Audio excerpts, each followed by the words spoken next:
안녕하십니까. 신의균의 군사TV 디펜스 브리핑입니다. 오늘도 역시 아주 중요한 군사 안보, 국방, 무기 관련 소식 간추려서 브리핑 해드리겠는데요. 바이든 행정부가 지금 입으로는 중국과 아주 세게 부딪힐 것 같은데 실제 지금 군사력에 투자하는, 특히나 중국하고 싸우게 되면 가장 중요한 전력이 바로 해군력인데 그 해군력에 투자하는 것을 보면 완전히 지금 난도질을 하고 있습니다. 도대체 어떻게 지금 미국 해군력이, 미래 해군력이 난도질을 당하고 있는지 알려드리겠고요. 그리고 러시아는 아주 신박한, 대단해 보이는 그런 소형 전투함, 스텔스 전투함을 만들었는데 이게 어떤 건지 한번 보겠습니다. 바이든 행정부의 첫 예산안 내용이 하나씩 공개되고 있는 가운데 트럼프 행정부 시기 부활을 준비하던 미 해군이 그야말로 난도질을 당하는 상황으로 내몰리고 있다는 소식입니다. 일각에서는 해군 대학살이라는 표현까지 나오고 있습니다.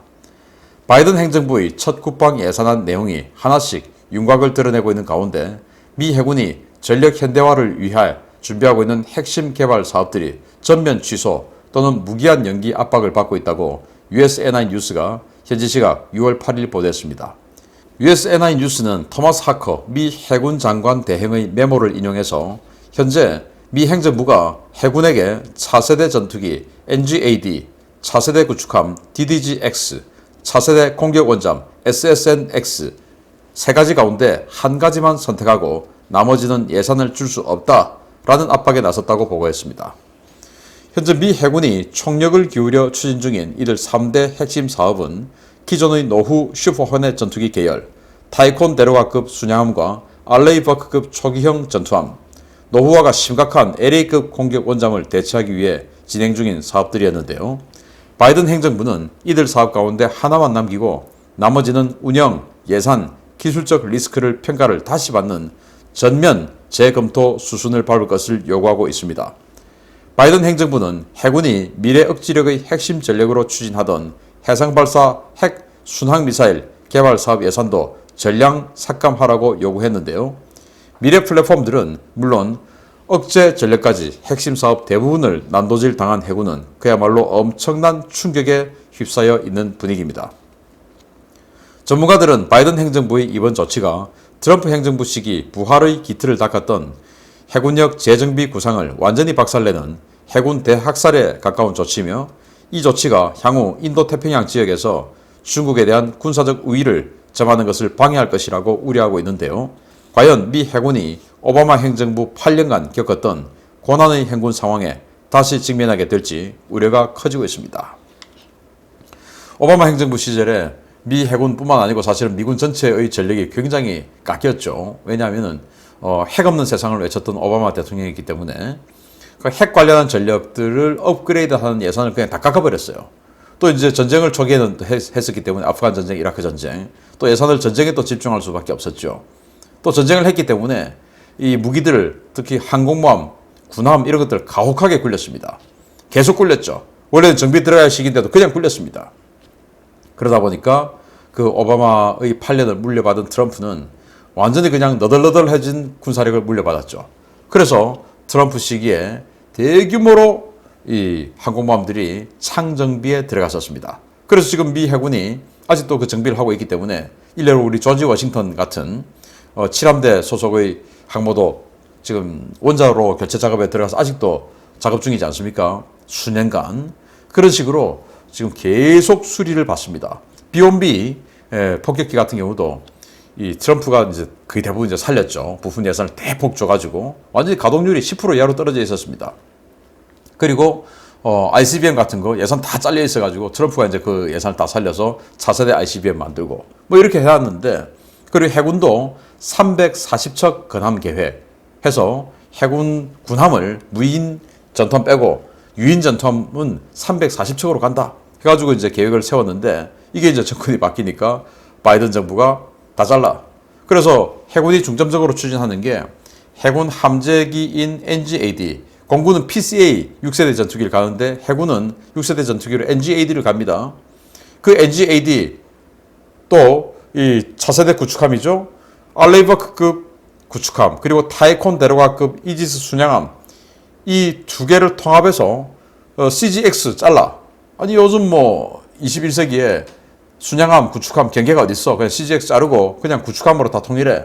해서 DDG-X라는 사업을 만들었고 지금 LA급 초기형 또 덩치도 작죠 이제는 그 LA급 초기형들이 아직도 활동하고 있으니까 이거 빨리 대체를 해야 되니까 SSN-X 해서 공격원잠 계획 이렇게 만들어서 지금 하는데 그 셋 중에서 하나만 해. 하나만.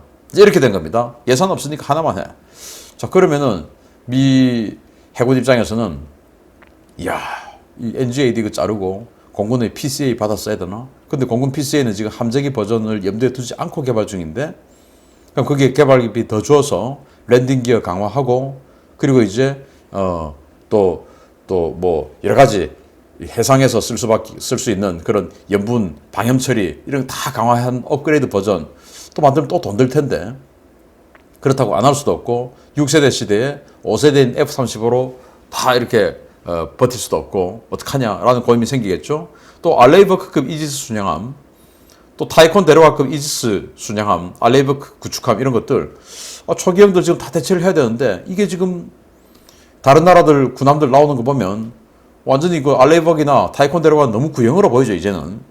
그래서 좀 신형이 있어야 되는데 과거에 주말트 이거 30척 이상 하려고 하다가 예산 때문에 3척으로 잘라버렸고 그래서 21세기적인 정말 미국이 이건 미국이잖아 라고 할 수 있는 그런 정말 멋들어지게 생긴 강력한 군함 없고 이것도 해야 되는데 중국이 핵 잠수함 만들어서 핵으로 SLBM 쏘고 북한도 마찬가지로 그렇게 하고 하면 헌터킬러 잠수함 있어야 되는데 LA급 너무 작고 너무 오래됐고 어떡하냐.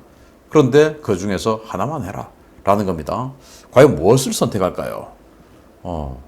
저라면은 우선적으로 일단 NGAD를 버리고 그래서 NGAD 버리는 대신 두 개는 살리자라고 이제 딜을 좀 채야 될 것 같은데 잠수함하고 구축함 지금 버리면은 안 되죠. 그래서 NGAD는 PCA 통합하고 이런 수밖에 없을 것 같은데 아무튼 해군의 고민이 아주 이만저만 커질 것 같습니다. 이런 상황에서 중국에게 거의 뭐 중국과 전쟁할 것처럼 지금 바이든 정부가 하고 있는데 이게 페이크인지 진짜인지 이런 계획을 보면 이것도 좀 의심스러운 생각이 살짝 들기도 합니다. 두 번째, 반면에 러시아가 돈도 별로 없으면서 굉장히 멋지게 생긴 군함을 만들었네요. 러시아 해군의 차세대 주력 전투함이 될 것으로 기대를 모으고 있는 프로젝트 20386형 호위함 일명 머큐리급이 이르면 올해 진수되어 내년께 해군에 인도된다는 소식입니다. 전혀 보이지 않는 최초의 전투함이라는 주장이 나오고 있습니다.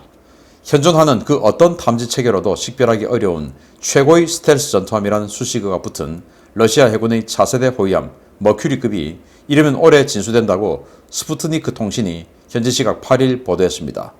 머큐리급은 길이 109m, 폭 13m, 배수량 3,400톤급의 평범한 호위함인데요.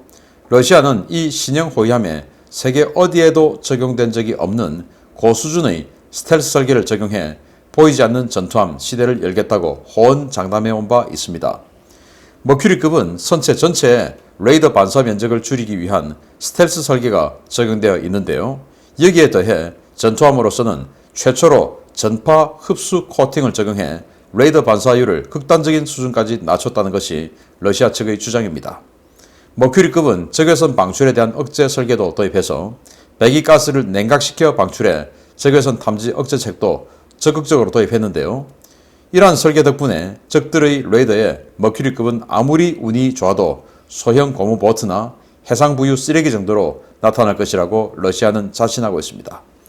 러시아는 이 보이지 않는 전투함에 초음속 대함미사일인 야혼트 8발, 9M96 중거리 함대공 미사일 16발 등 강력한 무장도 적용할 예정인데요. 10여 척이 건조될 예정인 이 호위함이 배치되면 우리나라를 비롯한 주변국들에게 상당한 위협이 될 것으로 보입니다.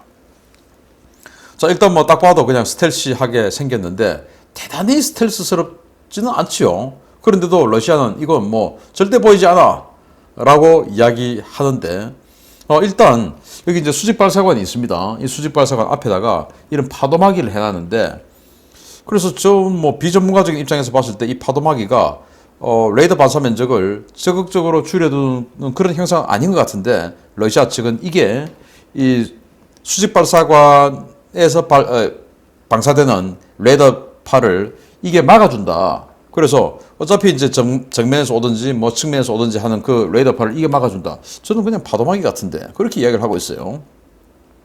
그리고 이제 여기 이제 배기가스가 나올 텐데 이걸 냉각시켜서 내보내면서 적외선 탐지 장비에 잘 걸리지 않게끔 만들고 그리고 무엇보다 놀라운 것은 램 도료, 스텔스 도료를 여기다가 발랐다는 겁니다. 그런데 바다에는 염분이 있어가지고 그런 게 오래 가지 않죠. 그래서 전투기에 바르는 것도 굉장히 이제 아깝게 바르는데 비싸니까 이거를 군함에다가 발라서 도대체 그 램 도료의 내구성이 어떻게 되는지 모르겠지만 그렇게 해서 소형 고무보트, 해상 부유 쓰레기 정도로밖에 안 보이는데 거기다가 초음속 함대함 미사일인 야혼트 8발을 장착한다고 하니까 쓱 타고 와가지고 초음속 미사일 때려버리면 큰일 나는 것이죠. 그런 무기를 만들었다. 그래서 10여 척을 만드는데 1번 함은 지금 북해함대, 지금 뭐 이 북해함대가 가장 중요하게 생각되고 있어요. 거기서 이제 테스트를 하니까 세베로도빈스크도 있고 무르만스크도 있고 거기서 이제 테스트를 하니까 테스트 1번. 그리고 2번 함은 지금 우크라이나 때문에 흑해가 굉장히 중요하죠. 그래서 흑해함대. 그리고 3번 함과 4번 함을 태평양 함대에 배치를 하겠답니다. 태평양 함대가 어디입니까? 동해 아닙니까? 블라디보스토크. 그래서 우리 주변의 적성 국가가 이런 그들로 주장으로는 완전히 어떠한 탐지 체계로도 보이지 않는 이런 스텔스 군함을 2척이나 갖고 올 것이다. 이건 굉장히 부담스러운 일이 됩니다. 어쨌든 우리 한국이 탐지 체계 제대로 만들고 계속 지금 가지고 있는 건 안 되죠. 그래서 더 발전시켜서 이 러시아의 군함, 그들의 주장대로 안 보이는 군함이 아닌 잘 보이는 군함으로 만드는 한국 해군이 되기를 기대합니다. 마치겠습니다. 감사합니다.